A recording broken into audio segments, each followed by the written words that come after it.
Barry Soetoro. Born in Kenya, went to school in Indonesia. His stepfather was one of the richest men in Indonesia. His grandfather on his mother's side, former intelligence, allegedly. His father, the African who they say, the dark-skinned man, they say that's not even his father. His real father was the socialist. All right, y'all, the bottom is really falling out right now because President Trump just did a press conference today where he met with the president of the Philippines, Marcos Jr. And man, if you've been wondering when the hammer was going to drop, when you was going to start seeing arrests being made, wait till you hear what President Trump demanded in the Oval Office today. And I won't say demanded, strongly suggested, maybe even commanded. So let's check out this article real quick. Then I'm going to get into these video clips and it'll blow your mind. And I'm not sure if you're familiar with Obamagate.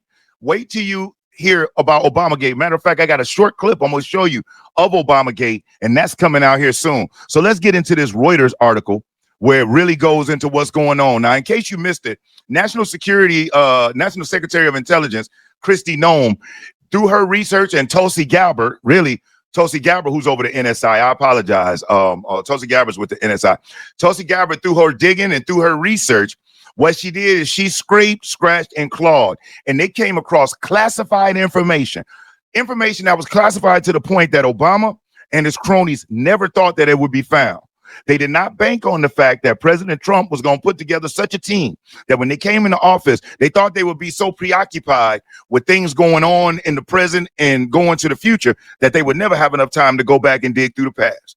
And they did. And what they unearthed is no longer speculation. We don't have to say allegedly. They actually found the smoking guns that bore Barack Obama, Joe Biden, Hillary Clinton, James Comey's names, and wait till you hear what's coming down the pipe.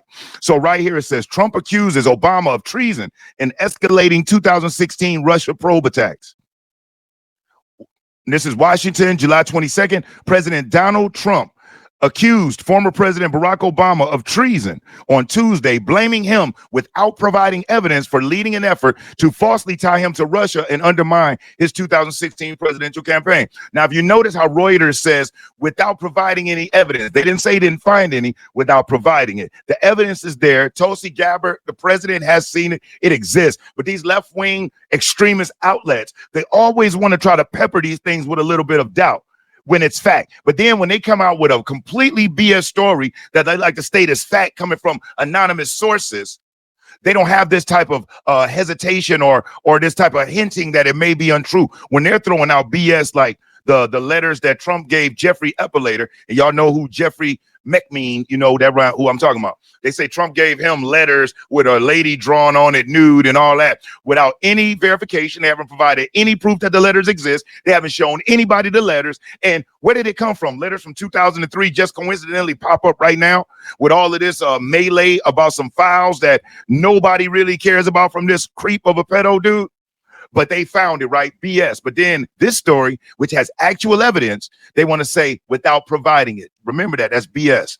While Trump has frequently attacked Obama by name, the Republican president has not, since returning to office in January, gone this far in pointing the finger at his Democratic predecessor with allegations of criminal action. See, there they go with that allegations again. A spokesperson for Obama did not immediately respond for a request for comment.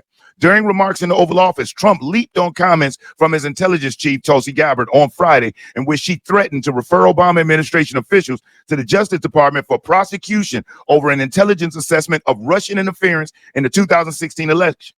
She declassified documents and said the information she released showed a treasonous conspiracy in 2016 by top Obama officials to undermine Trump.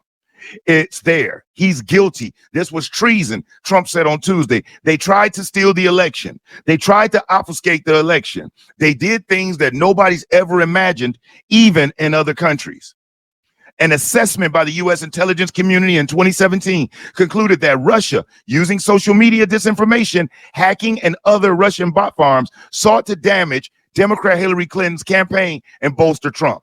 The assessment determined that the actual impact was likely limited and showed no evidence that Moscow's efforts actually changed the voting outcome. Now, see, here's what they always do. They love to try to say, oh, Russia got in and Russia helped Trump and Russia. But now we find out that the actual people who were working with Russia was Hillary Clinton and the Obamas. The people that were actually friends with the Russians, remember, Hunter Biden was having lunch with Russian oligarchs collecting $3 million. At the same time that Hillary Clinton, through the debates with President Trump, was calling Trump Putin's puppet, we now know that the Clinton Foundation was working with the Obama administration, creating what's called the Steele dossier, that they spent upwards of $12 million and $1 million direct dollars for the actual Steele document that they used as the foundation for the impeachments and everything else. Matter of fact, forget this article. Let's listen to President Trump as he's going to talk to us about what's going on. Check this out.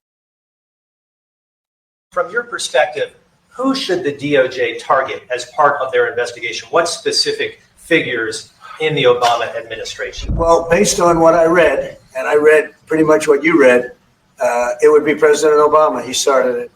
And Biden was there with him, and Comey was there, and Clapper, the whole group was there. Brennan, they were all there in a room. Right here, this was the room. This is much more beautiful than it was then, but that's okay. I have nice pictures up that came out of the vaults.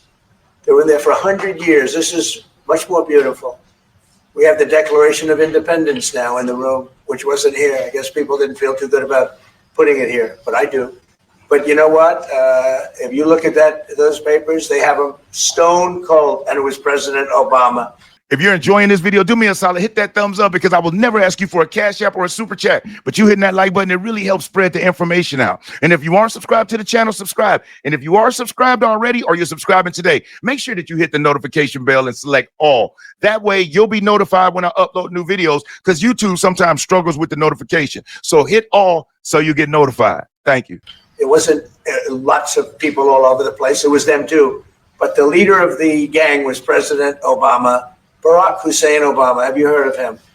And except for the fact that he gets shielded by the press for his entire life, that's the one look, he's guilty. It's not a question, I like to say, let's give it time. It's there, he's guilty. This was treason. This was every word you can think of. They tried to steal the election. They tried to obfuscate the election. They did things that nobody's ever even imagined, even in other countries. You've seen some pretty rough countries. This man has seen some pretty rough countries, but you've never seen anything like it.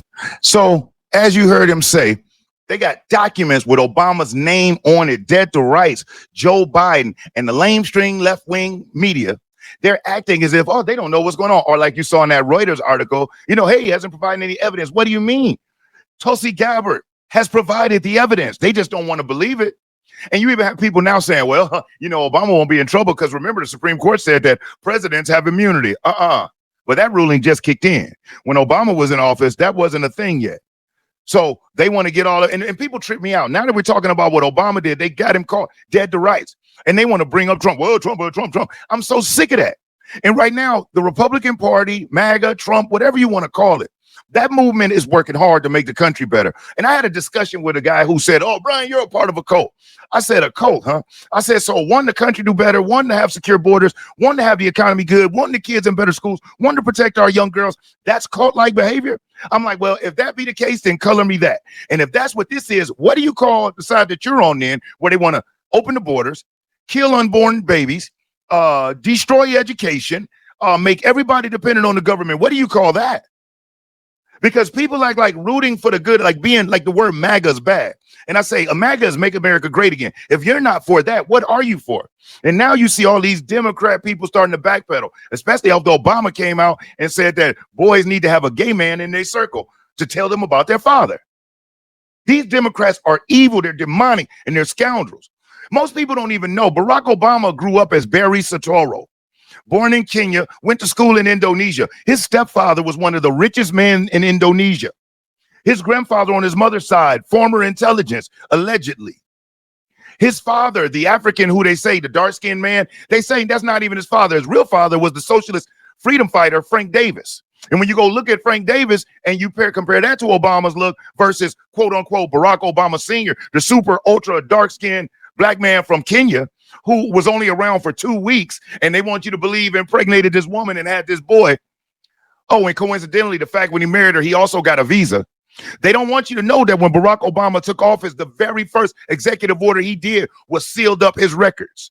The very first action Obama took, not legislation, not any of that, he sealed up his birth records. So when Trump was saying they wanted to see the birth certificate because Obama was not an American citizen, he knew what he was doing. Obama was born in Kenya. But the lamestream media, who we now know is an extended arm of the Democrat Party, they know this.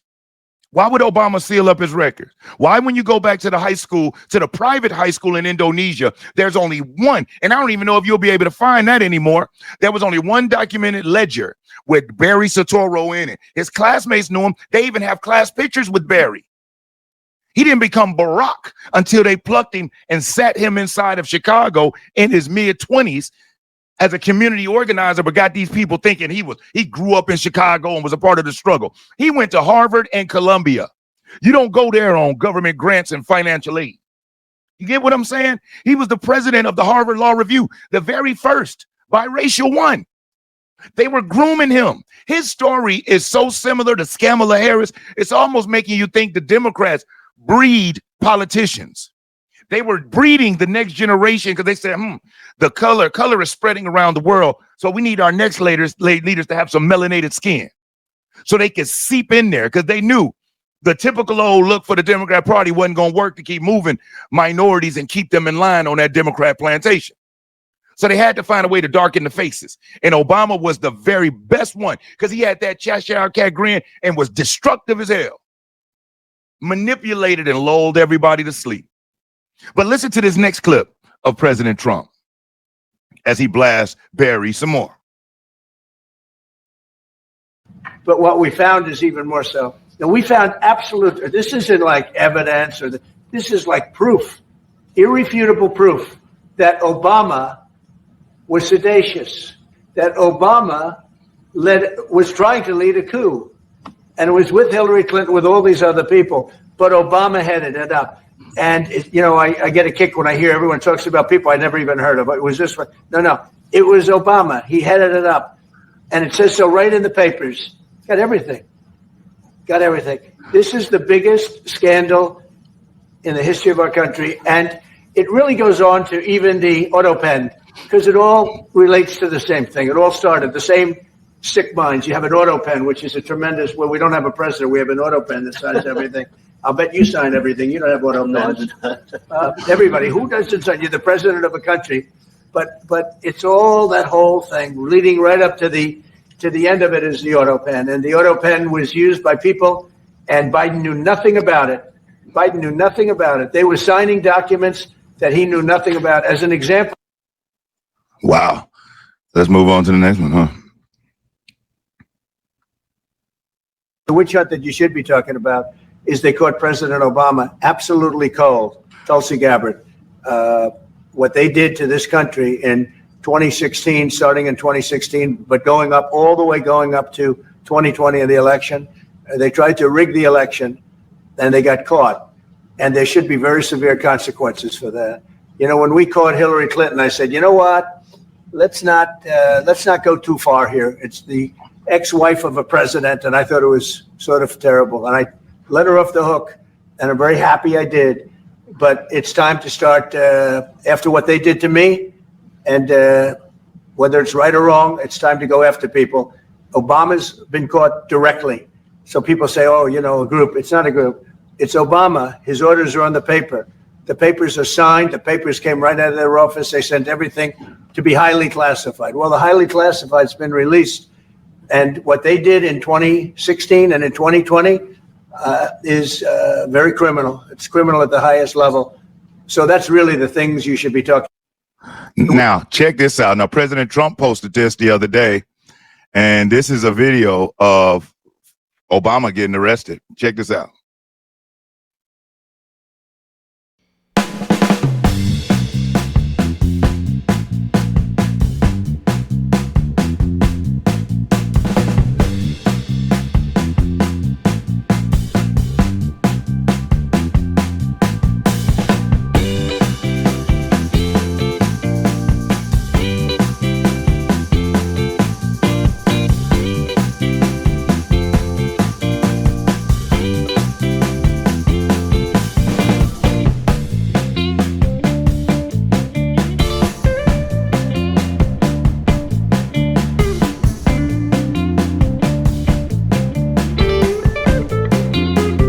this out. Now, this is a very important. This is Obamagate. Now, I want you to watch this because this is coming out very soon. But then after this, I got one more thing I want to show you. But check this out. Trump will not be president. Highly critical, biased text messages between senior FBI officials Peter Strzok and Lisa Page. There will be no question about the outcome of this election. And she got ahead of herself. This utterly stunned this campaign. Head home. You should get some sleep. We'll have more to say tomorrow. Our constitutional democracy enshrines the peaceful transfer of power. The peaceful transition of power is one of the hallmarks of our democracy. We want to do everything we can to help you succeed, because if you succeed, then the country succeeds. These declassified documents that were just released. Officials in the Obama administration were asking for the identities to be unmasked of Americans. Unmasking of aides and staffers of the incoming president. The basic charge, political spying. To disrupt the peaceful transfer of power. Unmasking of American citizens. It could be a real problem. Why is it that the unmasking of Flynn somehow ended up in the pages of the Washington Post? I know nothing about those moves to investigate Michael Flynn. The vice president said that yesterday. And then the last name on this list is Joe Biden. The Obama administration was bitter. They wanted to do everything they could to undermine the incoming Trump administration. Really designed to sabotage and really upend the new administration. An outgoing president and a vice president and a Washington Post columnist and the FBI setting up an incoming administration. Wow, that's a real conspiracy, and nobody wants to talk about it. Wow. So there you have it, y'all. I mean, at the end of the day, we already know what it is.